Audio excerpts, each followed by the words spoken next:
Hello అండి, welcome back to Tripura channel official. Summer అయితే start అయిపోయింది కదా. సో ఇప్పుడు అందరూ కూడా పచ్చళ్ళు వడియాలు ఎక్కువ పెడుతూ ఉంటారు.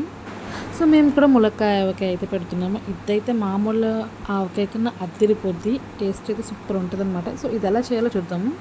సో ఫస్ట్ అయితే మామిడికాయ ముక్కలను శుభ్రంగా కడిగి తుడిచి ముక్కలుగా కట్ చేసి ఎండబెట్టుకోవాలి. నెక్స్ట్ ములక్కాడ కూడా బాగా పొట్టంతా తీసేసుకుని వాటిని కూడా ఎండబెట్టుకున్న తర్వాత బాగా ఎండిన తర్వాత దాంట్లో మనం కొంచెం మెంతిపిండి, ఆవాల పిండి, ఉప్పు, వెల్లుల్లిపాయలు, కారం ఇవన్నీ ఒకసారి వేసి బాగా కలిపిన తర్వాత మనం వేరుశనగ ఆయిల్ వేసుకొని బాగా కలుపుకోవాలి. వేరుశనగ ఆయిల్ అయితేనే పచ్చళ్ళకి టేస్ట్ బాగుంటుంది. సో నార్మల్ ఆయిల్తో అంత టేస్ట్ అయితే ఉండదు. ఇప్పుడు ఇలా కలుపుకున్న పచ్చడిని ఒక 3 days పాటు ఒక జార్లోకి తీసుకుని, పింగాన్ జార్లో కానీ ప్లాస్టిక్ దాంట్లో కానీ తీసుకుని ఒక 3 days దాన్ని ఓర్నిస్తే పచ్చడి అయితే అదిరిపోద్ది. మన ములక్కాయ ఆవకాయ అయితే రెడీ అయిపోయిందండి. అది చూస్తుంటేనే నోరు ఊరిపోతుంది కదా.